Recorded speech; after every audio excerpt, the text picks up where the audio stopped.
except those of the Syrian goddess; but at last he paid her so little reverence that he made water upon her, being now engaged in another superstition, in which only he obstinately persisted. For having received from some obscure plebeian a little image of a girl, as a preservative against plots, and discovered a conspiracy immediately after, he constantly worshipped his imaginary protectress as the greatest amongst the gods, offering to her 3 sacrifices daily. He was also desirous to have it supposed that he had, by revelations from this deity, a knowledge of future events. A few months before he died, he attended a sacrifice according to the Etruscan rites, but the omens were not favourable.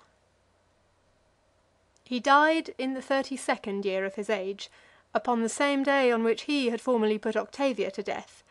and the public joy was so great upon the occasion, that the common people ran about the city with caps upon their heads.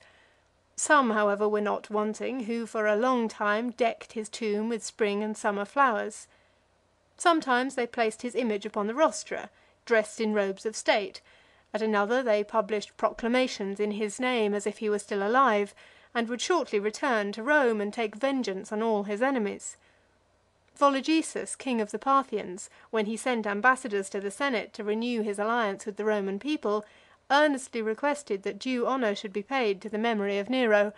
and to conclude, when 20 years afterwards, at which time I was a young man, some person of obscure birth gave himself out for Nero,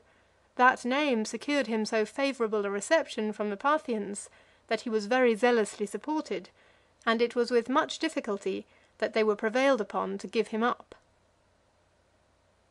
End of Nero.